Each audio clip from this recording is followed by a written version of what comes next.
नमस्कार, स्टॉक में आपका स्वागत है। सर बात करते हैं निफ्टी 50 बात करेंगे, उसके बाद निफ्टी 50 के बाद कुछ मार्केट की एक दो स्टॉक्स में अच्छी न्यूज उनकी बात करेंगे। उसके बाद एक स्टॉक्स स्प्राइट एग्रो की बात करेंगे कि स्प्राइट एग्रो काफी मैसेज आ रहे हैं कि क्या करना है सर, क्या करना है, इस स्टॉक में निवेश रखना है, क्या करना है।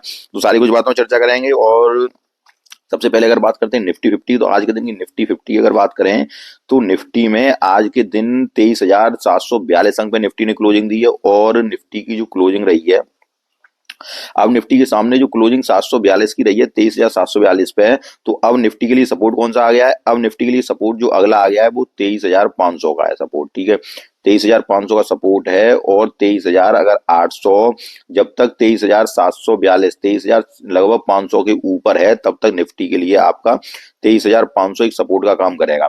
और निफ्टी 23,800 के ऊपर जब क्लोजिंग दे जाएगी, ठीक है सर, 23,800 के ऊपर क्लोजिंग दे जाएगी, तो निफ्टी आपको आने वाले समय में लगभग 24,000 की तरफ जाते हुए दिखाई देगी। ठीक है, कितनी? 24,000 की तरफ।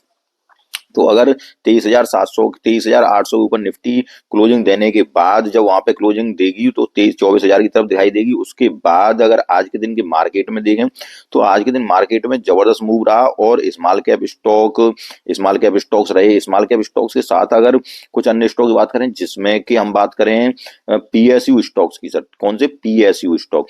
तो पीएसयू स्टॉक्स में खास मोमेंटम आपको देखने को मिला। चाहे उसमें आप इरडा ले लीजिए, चाहे आप उसमें एसजेवीएन ले लीजिए, या अन्य पीएसयू स्टॉक्स भी लीजिए, जिसमें कि विशेषकर कुछ पीएसयू स्टॉक्स में एक जबरदस्त मूवमेंट रहा। सबसे पहले अगर एसजेवीएन की बात करें कि एसजेवीएन में आज के दिन क्यों मूवमेंट रहा, तो एसजेवीएन की बात करते हैं। उसके बाद हम उस स्टॉक की बात करेंगे, स्प्राइट एग्रो स्टॉक्स की बात करेंगे, जिसमें कि आज के दिन फिर से सर्किट लगा है और लोअर सर्किट लगा। और लोअर सर्किट के बाद अब इस स्टॉक में क्या करना है, क्या नहीं करना है, उसके बारे में बात करेंगे। तो सबसे पहले हम एसजेवीएन की बात करते हैं कि एसजेवीएन में आज के दिन की क्या न्यूज थी और उसमें आज के दिन 6-7% की तेजी क्यों आई। तो अगर एसजीवीएन की बात करें तो एसजीवीएन देखिए, आपको बिहार सरकार से 5663 करोड़ का ऑर्डर मिलने के बाद शेयर 7% तक उछले। ठीक है सर, एसजेवीएन को ऑर्डर मिला कितने? 5,663 करोड़ का ऑर्डर मिला और बिहार गवर्नमेंट से इसको ऑर्डर मिला। इसकी वजह से स्टॉक में 7% तक की तेजी आई। अगर ऑर्डर की बात करें तो बिहार के कैमूर जिले में दुर्गावती नदी पर एक पंप्ड स्टोरेज बनाने की योजना है, जिसकी कि 1,000 वाट के पंप्ड स्टोरेज बनाने की योजना है। उसकी अनुमानित लागत कितनी है? 5,663 करोड़ की जो लागत है, लागत करीब इतनी है 5,663 करोड़ की। इस वजह से इस स्टॉक में इसको जो एमओयू साइन किया, इस वजह से स्टॉक में जबरदस्त तेजी रही और 7% तक की तेजी रही। वहीं अगर एसजेवीएन के अगर हम चार्ट पे चलें कि चार्ट क्या है एसजेवीएन का कह रहा है। एसजेवीएन देखो सर, एसजेवीएन स्टॉक हुआ या एनएचपीसी स्टॉक हुए, ये सारे सब पीएसयू स्टॉक हैं, सब पीएसयू स्टॉक। अब अगर इन पीएसयू स्टॉक्स को देखें तो बजट आने वाला है। क्या आने वाला है? फरवरी में बजट आने वाला है।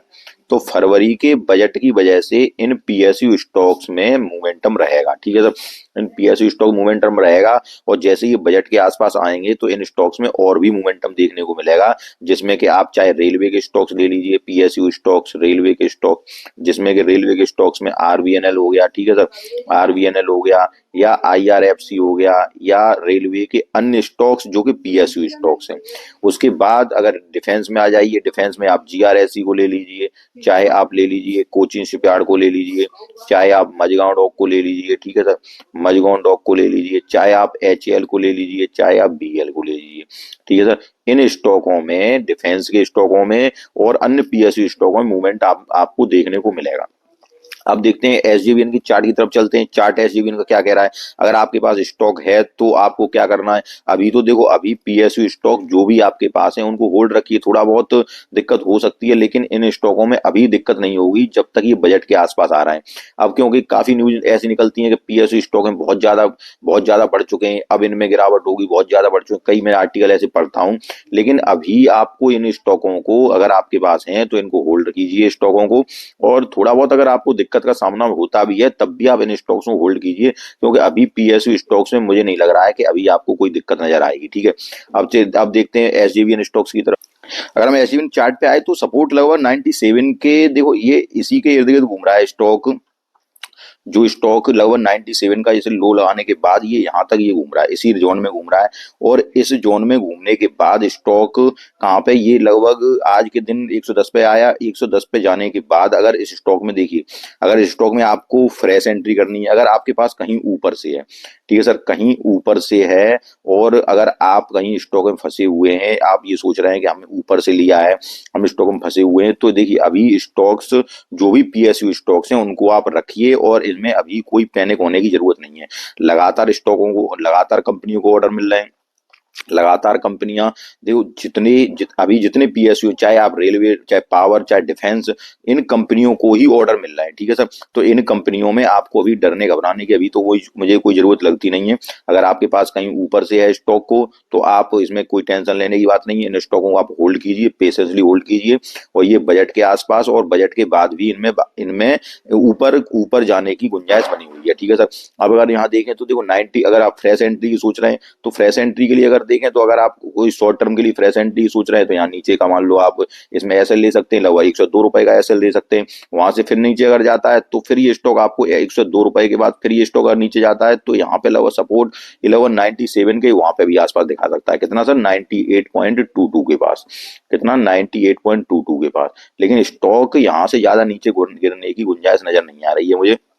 98.22 के ज्यादा नीचे की अभी कहीं पे भी नीचे निकलने की गुंजाइश नजर नहीं आ रही है, ठीक है सर। अगले स्टॉक की बात करते हैं, तो अगला स्टॉक सर इसमें आपका स्प्राइट एग्रो स्टॉक है। स्प्राइट एग्रो स्टॉक्स को देखते हैं, आज के दिन अगर स्प्राइट एग्रो स्टॉक्स में देखें तो 2% की इस स्टॉक में भी गिरावट रही है। इसके लिए मैं टेक्निकल वाली बात करूंगा, क्योंकि फंडामेंटल एनालिसिस मैंने कल के वीडियो में किया था, उससे पहले भी मैं स्प्राइट एग्रो पे काफी वीडियो बना चुका हूं, ठीक है सर। और स्प्राइट एग्रो का फंडामेंटल एनालिसिस मैंने उन वीडियो में ही किया है, ठीक है। अब इस वीडियो में अगर बात करूं, तो मैं केवल आपको ये बताना चाह रहा हूं कि आरएसआई देखो 79.6 की है। उसके बाद इस स्टॉक में कोई ऐसी नेगेटिव न्यूज नहीं थी जिससे स्टॉक ये आपको अचानक गिरा, क्योंकि 94 की, या इससे पहले जो मैंने वीडियो बनाया था, ये तो कल मैंने वीडियो बनाया था, लेकिन उससे पहले जब मैंने वीडियो बनाया था उसमें आपको बताया था कि स्टॉक की आरएसआई 96 या 94 के लगभग चल रही थी, ठीक है। तो ओवरबाउट जोन में चल रहा था स्टॉक, जब ओवरबाउट जोन में चल रहा था तो वहां से गिरने के चांस बहुत ही ज्यादा थे स्टॉक में। अब दूसरी, अगर इस स्टॉक के लिए मेरी कोई आपकी बाई एंड सेल की रिकमेंडेशन नहीं है, ये बात आप याद रखिएगा, ठीक है। तो कोई बाई और सेल की रिकमेंडेशन नहीं है इस स्टॉक के लिए, क्योंकि इस स्टॉक का देखो फंडामेंटल वीक है, और फंडामेंटल वीक होने के साथ ये स्टॉक मुझे फंडामेंटली वीक ही नजर आता है। इसमें आप लोगों की क्या राय है वो एक अलग चीज है, लेकिन फंडामेंटल वीक है स्टॉक का, और मैं इस स्टॉक से अवॉइड रहता हूं, और ना ही आपको लेने की सलाह देता हूं। इसीलिए मैं आपको केवल इसके टेक्निकल बता रहा हूं कि आप बार बार प्रश्न पूछ रहे हैं कि इस स्टॉक में क्या होना है, इस स्टॉक में क्या होना है। तो देखिए आरएसआई चल रही है कितनी, 79.6 की आरएसआई चल रही है। एमएफआई इंडेक्स 93.5 का चल रहा है। अब केवल आरएसआई जो ओवरबॉट जोन चला गया था उस स्टॉक में गिरावट हुई है। उस स्टॉक गिरावट होने के बाद आज के दिन का भी अगर वॉल्यूम देखा जाए तो 78.6 के का वॉल्यूम आ रहा है। वीकली वॉल्यूम अगर देखा जाए 3.1 मिलियन का आ रहा है। उसके बाद अगर यहाँ देखें, अगर एसएमए की बात करें तो देखिए अभी तो स्टॉक नेगेटिव ही है, क्योंकि देखिए 50 डे मूविंग एवरेज स्टॉक का कितना है, वो आपका 10.9 है, तो वहां से तो स्टॉक ऊपर ही है। 20 डे मूविंग एवरेज कितना है, 14.2 है, तो वहां से भी स्टॉक ऊपर है। लेकिन 200 डे मूविंग एवरेज जो स्टॉक्स का है वो आपका 18 रुपए के लगभग है, तो वहां से स्टॉक अभी नीचे चल रहा है, ठीक है। अब अगर स्टॉक की बात करें, देखिए आपके पास ऐसे स्टॉक्स में, जिन स्टॉक्स में क्या होता है कि प्रमोटर की होल्डिंग्स 100% हो, ठीक है सर, प्रमोटर की होल्डिंग, ये मैंने उस वीडियो में भी आपको बताया था। फिर आप लोग ज्यादा तनाव, जब आप लोग ऐसे स्टॉक में निवेश करते हैं तो फिर आप तनाव लिया मत करिए, और अगर आप तनाव लेते हैं तो ऐसे स्टॉक में निवेश मत किया करिए। सबसे पहली बात आप ये याद रखिए, ठीक है सर। जिन स्टॉकों में प्रमोटर की होल्डिंग्स 100% न हो, ठीक है, पूरी की पूरी पब्लिक की होल्डिंग्स हो, पब्लिक की होल्डिंग, ठीक है, पब्लिक की होल्डिंग्स कितनी हो, पूरी पूरी 100% की। उसके बाद क्या हो, उसके बाद अचानक से अगर उसके फिक्स्ड एसेट वगैरह बढ़ रहे हो, उसके बाद क्या हो, उसके बाद अगर आप नए वीडियो पे आए तो मैं आपको बता रहा हूँ, उसके बाद क्या हो, अचानक से फिक्स्ड एसेट अगर बढ़ते जा रहे हो, उसके अचानक से उसके फंडामेंटल्स अचानक से मजबूत होते जा रहे हो, ठीक है सर। उसके बाद अगर कोई स्टॉक अचानक से ऊपर चला जाता जा रहा हो, ठीक है, जैसे सर्किट लगाता जा रहा हो, सर्किट लगाता जा रहा हो, अचानक बेसिर पैर के ही भाग रहा हो, कोई ज्यादा इसका फंडामेंटल इतना मजबूत आपको नजर ना आए, और स्टॉक सर्किट पे सर्किट, सर्किट पे सर्किट, सर्किट पे सर्किट लगा के ऊपर जा रहा हो, तो ऐसे स्टॉकों में या तो आप दूरी बनाया करिए, ठीक है सर, या तो दूरी बनाया करिए, या फिर क्या किया करिए, या फिर अपने पोर्टफोलियो का 1% ऐड किया करिए, ठीक है सर। आप बार बार प्रश्न पूछ रहे हैं, इसलिए मैं फिर से आपको बता रहा हूं, पोर्टफोलियो का 1% है, कितना, 1% ऐड। जब आप अपने पोर्टफोलियो का 1% ऐड करेंगे तो आपको कुछ दिक्कत होगी नहीं, ठीक है सर। और अगर ऐसे स्टॉक में देखो हर किसी की, आप अगर मुझसे पूछें तो मुझे पसंद नहीं है, लेकिन जरूरी नहीं है कि मुझे पसंद नहीं है तो आपको भी पसंद ना हो ऐसे स्टॉक। आप निवेश कर सकते हैं। मेरे लिए आपके लिए कोई ये नहीं कह रहा हूं कि आप भाई आपको अगर पसंद आता है तो आप निवेश करते होंगे, लेकिन अगर मेरी राय जानना चाहते हैं तो देखो निवेश करो तो मात्र 1% निवेश करिए अपने पोर्टफोलियो का, 1%, जिससे वो अगर स्टॉक नीचे आएगा तब भी आपको दिक्कत नहीं होगी, ऊपर जाता जाएगा तो अच्छी बात है। हाँ, ये एक गलती होती है कि कोई कहता है कि हमने इसमें मान लो 10,000 क्वांटिटी खरीदी है, कोई कहता है 20,000 क्वांटिटी खरीदी है, कोई कहता है 25,000 क्वांटिटी खरीदी है। अब हो सकता है आपका रिस्क पैरामीटर ज्यादा अच्छा हो अन्य की अपेक्षा, या हमारी अपेक्षा, या मेरी अपेक्षा। हो सकता है आप रिस्क लेने की ज्यादा ताकत हो सकता है आप इस स्टॉक में आप निवेश बना पाते हो, इसमें फायदा ले पाते हो, तो आप निवेश करते हैं। क्योंकि देखो शेयर मार्केट में कोई भी निवेश करता है, या मैं हूं या आप हो या कोई और हो, सबकी पैसा कमाने की तरकीब अलग अलग है। आप इंडिविजुअल पर्सन है, आप अपने आप जैसे जैसे जो आपको सूट करता है उस तरह आप लोग कमाते हैं, ठीक है। लेकिन मेरी राय केवल हमेशा से ही फंडामेंटली स्ट्रॉन्ग स्टॉक में रही है कि फंडामेंटल जब स्ट्रॉन्ग स्टॉक होते हैं उनको ही मैं आपको प्रोवाइड कराऊं और उन स्टॉक्स को ही आपको बताऊं और उन स्टॉक्स में ही अपनी राय दूं, ठीक है सर। तो आपको सारा कुछ समझ में आया होगा, और मेरी तरफ से केवल इतनी राय रहती है इन स्टॉक्स में। अभी तो आरएसआई इसकी कितनी है, 79 के लगभग है। अब आरएसआई को थोड़ा और नीचे आएगी तब ये स्टॉक थोड़ा नीचे आएगा। उसके बाद स्टॉक जब आरएसआई इसकी उसमें आ जाएगी, जब खरीदने लायक स्टॉक हो जाएगा, लगभग आ जाएगी तक। देखो हर्षल एग्रोटेक की आरएसआई काफी नीचे आई तब स्टॉक वहां से भागने लगा। तो अब इनमें जब इसकी आरएसआई नीचे आएगी उसके बाद अब इसके रिजल्ट भी आने को है, ठीक है, दिसंबर के रिजल्ट आएंगे, और जब दिसंबर के रिजल्ट आएंगे तो रिजल्ट में अगर अच्छी न्यूज आएगी तो ये स्टॉक फिर से ऊपर जाने लगेगा। केवल किसके अनुसार, केवल जो कि ये डाटा अपना दे रहे हैं उसके अनुसार, दिसंबर में क्या न्यूज आती है उसके अनुसार। उसके बाद क्योंकि रिजल्ट आएगा दिसंबर में, तो रिजल्ट के बाद उसके बाद इन स्टॉक्स में तेजी आ सकती है, ठीक है सर।